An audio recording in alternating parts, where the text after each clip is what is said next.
famonramponao na hatramin'izany ary fantatray fa maro zavatra tsy tanterakay tsy vitanay teo atrianao ary sorananao fa ny famelan-keloka nomenao anay na dia ao izany tsy fahombiazana izany.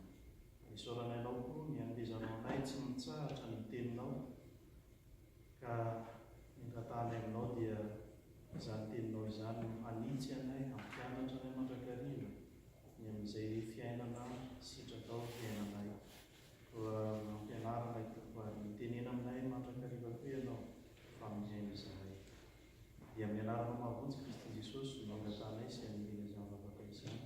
Amen.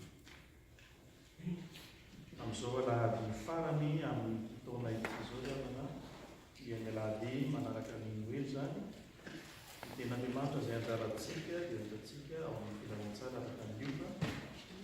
Lioka toko faharoa ny andiny fahatelo amin'ny telopolo ka hatramin'ny efapolo.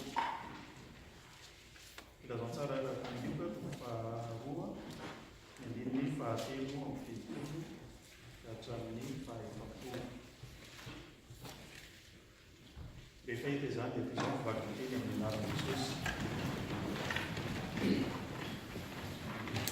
Dia gaga ny ray aman-dreny no niteny nazana azy ary Simeona nitsodamo azy ireo ka nanao tamin'ny Maria reny izay zaza hoe ino ity zaza ity no voatendry ho fandahoana sy ho fananganana maro amin'ny Israely ary ho famantarana ho lavina ary mifanahinao aza dia ho tsatoana sabatra mba aseho ny hevitry ny fo maro.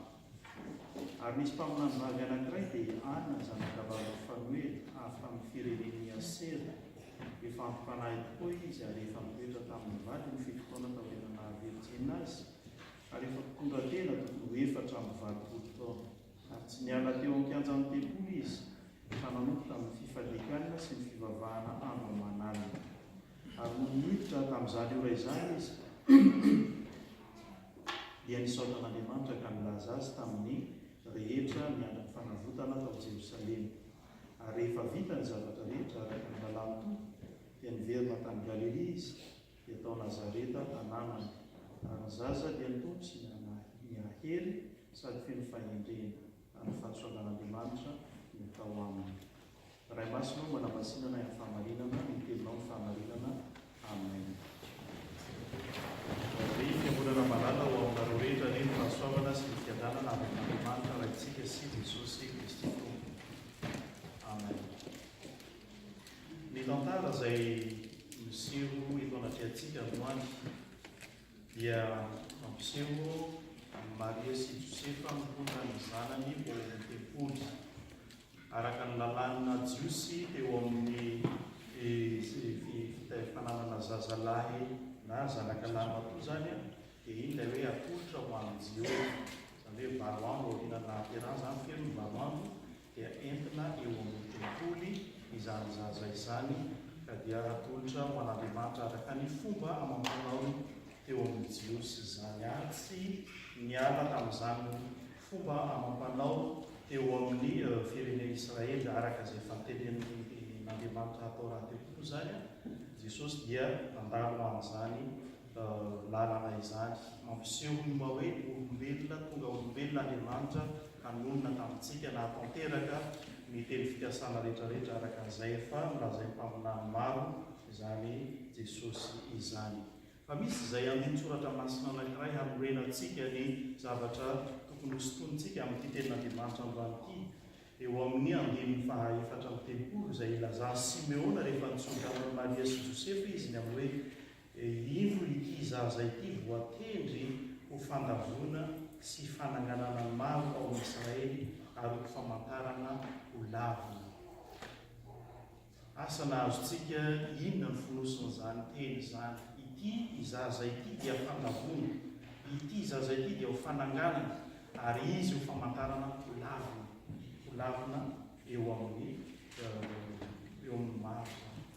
Raha mijery izany teny lazainy Simeona izany isika, Simeona dia tsy olona tanora fanahy fa efa lehilahy lehibe anankiray fampifanahy izay fanlazainy fanahy masina hoe tsy ahita fahafatesany ianao mandrapahitanao ny fahatanterahany teny fikasana ny amin'ny hanomezana ny zanak'Israely niateran'ilay zaza hoterako mpanjakany jiosy ary hitany zany amin'ity fotoanandro ity ka nahatonga azy nanao an'ity teny fitsofany rano izay hafahafa fitsodrano zay manahirana ny sain'ny ray aman-dreny ihany raha mihero an'izany teny izany. Inona foso zany teny hoe ho fantavona eo amin'ny izaza ity.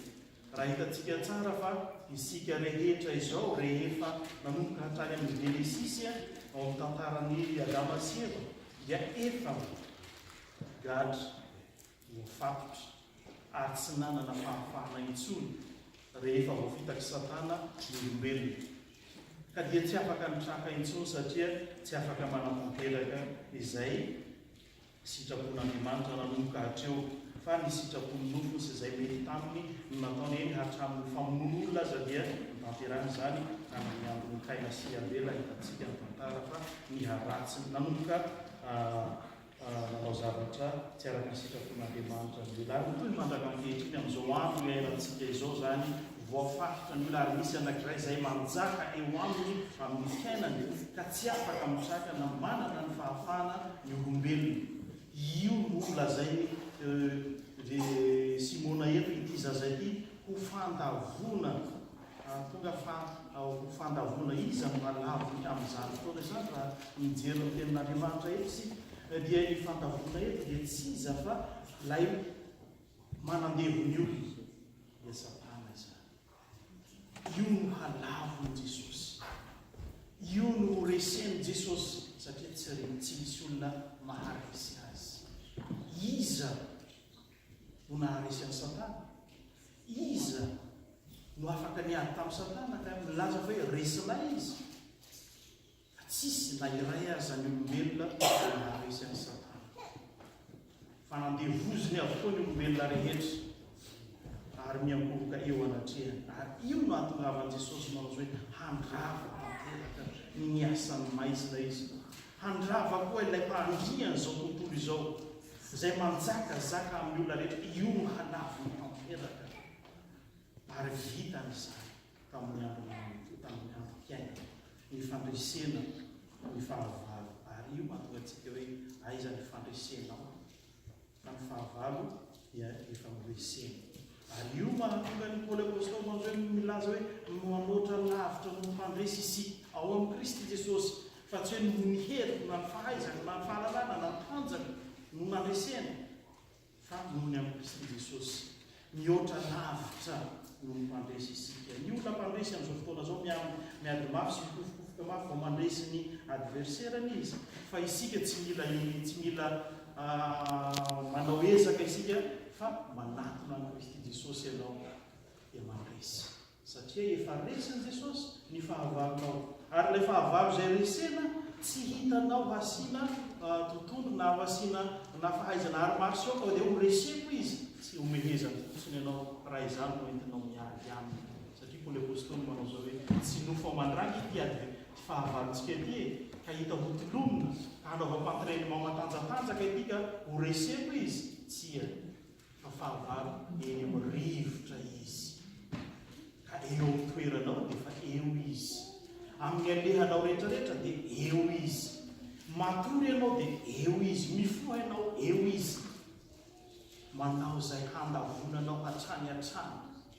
Ary laviny izay rehetra tsy manana mpiaro, fa izay manana Kristy Jesosy no sahy miteny hoe handresy aho, satria Jesosy rehefa nandresy azy.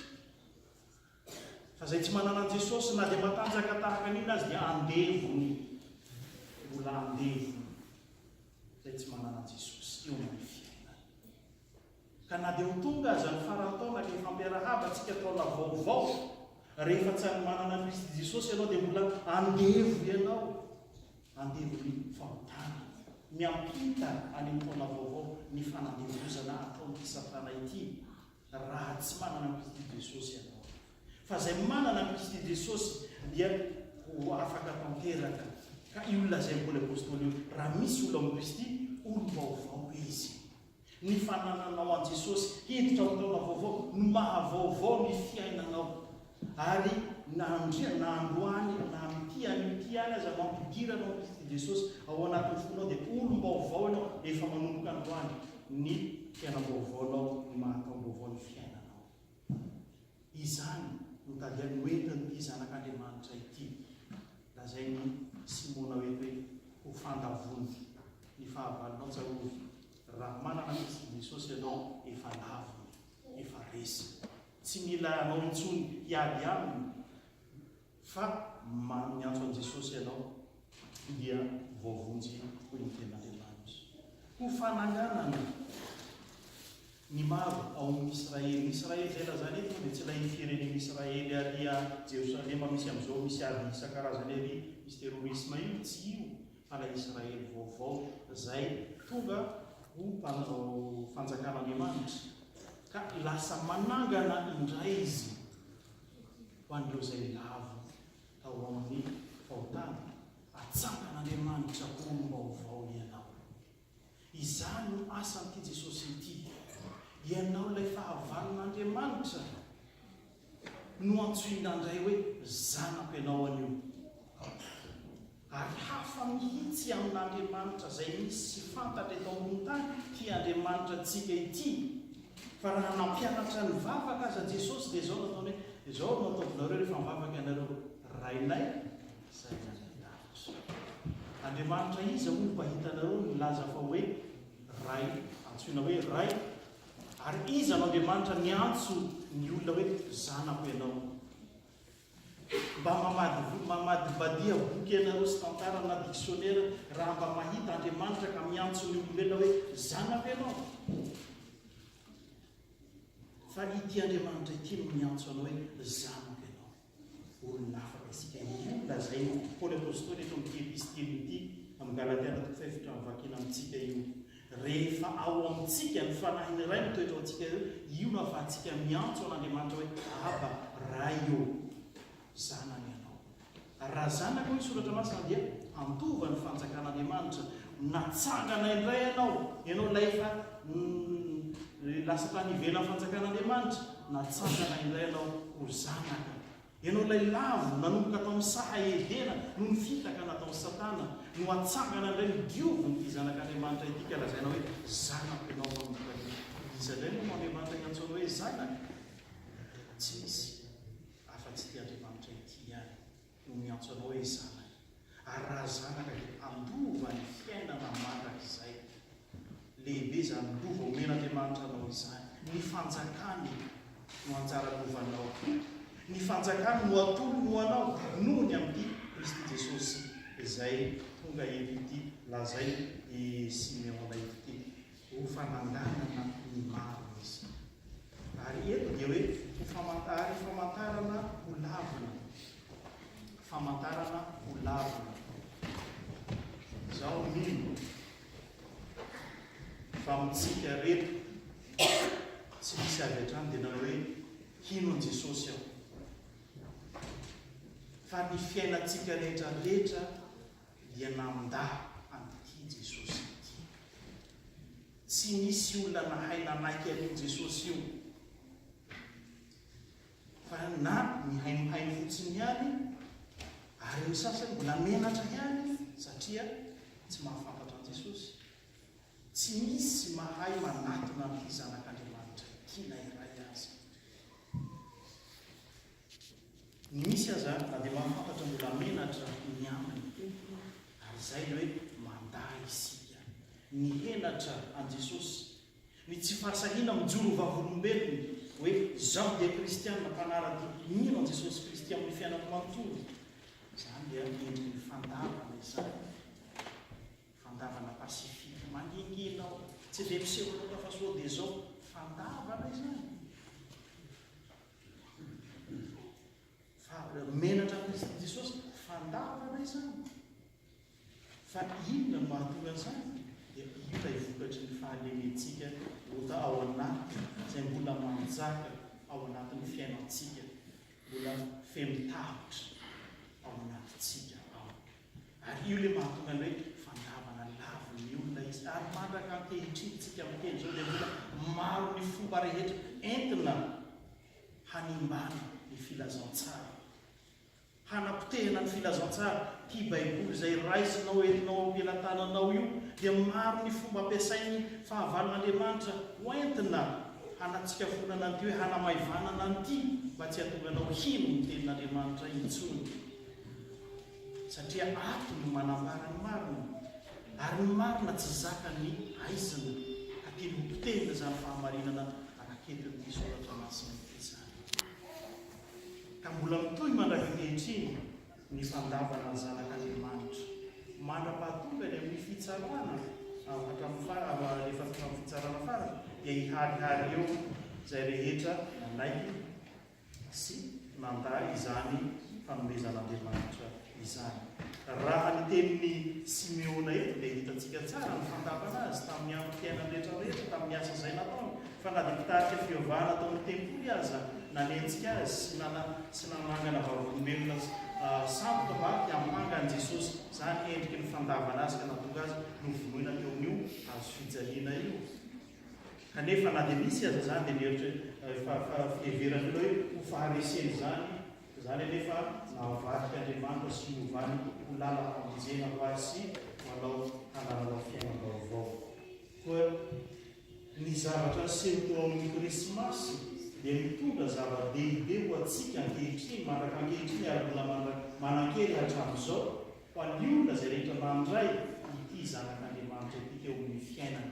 Ary izay rehetra nandray azy ny tenin'Andriamanitra dia natao mitonga zanak'Andriamanitra, tsy mba zanaka sarisary mitsony itsika, satria ny zavatra nividianana antsika dia nividianan'Andriamanitra antsika ho afaka ao amin'ny ota dia ny zanany mihitsy natony ary ny rany no nalatsany teo amin'ny azo fijaliana hanadiovana anao tanteraka. Fa tsy misy zavatra mahadio antsika, tsy misy zavatra mahafaka ny otantsika afa-tsy ny rany ity zanak'Andriamanitra ary zany no mahadio antsika tanteraka eo anatrehan'Andriamanitra. Ka na dia mpanota aza isika dia marina io no fampianara-marika mitera manao hoe sady mpanota zato isan-jato isika mbola amin'izao fontsika zao, satria mbola manota foana isika isan'andro. Kanefa koa eo anatrehan'Andriamanitra noho ny amin'ny Kristy Jesosy dia marina zato isan-jato. Rehefa tarafin'Andriamanitra ao amin'ny anaran'i Jesosy Kristy ianao dia hoe marina ianao. Tsarovy tsara ny tenin'Andriamanitra fa Jesosy amin'ny faneketrontsika manao zao hoe ho avy indray izy hitsara ny velona sy ny maty. Ilay hitsaranao dia Jesosy Kristy hitsara, nefa izy koa voalaza soratra masina fa izy koa mpisondro vavanao, sady avokanao izy, no jugenao izy. Inona moa ny fanamelohanao anao izay fotoana izay? Fa zavatra misokatra ho anao ny varavaran-lanitra hidiranao malalaka, satria ilay mpisondro vavanao hanamarina anao, tsy hoe marina ianao fa mihamarinina. Anota ianao ary Satana marina ny fiampangany antsika. So dia ataonareo fa hoe Satana tsy mahita ny zavatra ratsy ataontsika, fantany ianao. Tsy mety nataonao rehetrarehetra na any amin'ny takona na amin'ny harihary, fantany daholo ny fahalemenao, fiatsara-pelatsiny, fankalana, tsikama, sisisy, fantany izany. So dia ataontsika hoe tsy mahafantatra Satana ary mahatonga azy hoe mpiampanga ny ilazana azy, satria ny fiampangany antsika marina avokoa. Fantatro Satana zany. Ary io nefa ny tino hanindrinanao foana hoe aza miala amin'io ianao fa tohizo foana. Fa tsy mamonao hoe miala amin'io ianao fa ny an'ny Satana dia zao fantany ianao fa mpandaika dia izy ihany efa mety io. Dia toy asainy manohy hatrany ny lalan'ota isika. Fa tsy hay no manafaka antsika amin'izany, satria andrasany any amin'ny helo ianao, ho any amin'ny lova izay rehetra manaraka azy, satria izay voalaza soratra masina hoe rain'lainga raha teo. Ka dia ny andry ianao any amin'ny fahaverezana no andrasany amin'ny tahan'ny olona mandraka ankehitriny, ka dia maro ny voafita. Kanefa isika kosa efa nampahiratany Kristy Jesosy ny masontsika mahita ny famonjeny, ka dia tazonitsika izany, hazonitsika izany. Azany mahatonga antsika miaiky mandrakariva hoe mpanota, satria Jesosy tsy tonga hiantso ny marina, fa tonga hiantso izy ny mpanota zay mibebaka. Fa tsy mpanota miaiky fotsiny, mpanota fa toizam-piany ny otako. Tsy izay ilay izy fa hoe mpanota mibebaka, miaiky ny fahotany ka miverina amin'ny Jesosy ho sasany. Dia izay ilay fananganana vaovao taon'Andriamanitra ho azy sy ho anao, ahatonga anao olo vaovao. Raha maky ny taona vaovao ianao, raha tsy mandray an' Jesosy ianao dia olona tranainy foana anao. raha mandray an Jesosy ianao olom-baovao ianao, no havaozan'Andriamanitra ny fiainanao, ary ho havaozana ny fomba fiteny aza miova daholo, tsy ilay fomba fiteny taloha ny fomba fiteninao, fa raha miteny ianao dia soratra masina toy milaza tenin'Andriamanitra, tenim-pahasoavana. Zany hoe tenim-pahasoavana rehefa misy olona mihainanao mahery, toy izay mihaino ny olona ry makarary sofina, indray raha makarary fo mihitsy mihaino ny olona izay tsy manana an Jesosy rehefa miteny indray fa manavesatra ny fo. Ka amin'ity farany taona ity fandiniantsika tena zao fanaovana bilan hoe manaona ny fiainako tamin'izay. Fa fotoana izay anoloran'Andriamanitra an'ity zanan'ity izao androany ho anao ho fananganana ho anao olom-baovao raha hiatrika ny taom-baovao. Hararaoty izany hanatonanao azy, handraisanao ny fahasoavana rehetra avain'Andriamanitra. Fa sitrak'Andriamanitra ny andrenesanao izany teny izany tamin'ity andronio ity, fa tsy petrapetraka tany an-trano fa matoa ianao tonga eto dia tian'Andriamanitra hanana anjara amin'izany fahasoavana izany ianao mba ho zanany, ary zanany izay handova ny fiainana mandrakizay ka havaoziny olom-baovao handray izany fanomezana atolon'izany amin'ny alalan'izany dia Jesosy Kristy Tompo izay horaisiny reto lareto jereo, reto lareto nandray azy dia feno ny fanahy Simeona, feno ny fanahy Iana nanambaran'izany ianao feno ny fanan'Andriamanitra amin'ny fandraisana ity zanak'Andriamanitra ity. Dia ny tompony ianao mpahery antsika ary hahatonga antsika koa ho hanana ny fiainam-baovao amin'ny alalan'izao zanak'Andriamanitra nomeny antsika izao. N'Andriamanitra ilay amin'ny voninahitra izay azatra mitavy indrindra ary ho azy mandrakizay. Amen. Raisoa ny fahasoavan'i Jesosy Kristy Tompo sy ny fitiavan'Andriamanitra izay ary firaisana sy ny fiangonana amin'ny fanahy masina ao aminareo rehetra mihatramin'izao ka mandrakizay. Amen.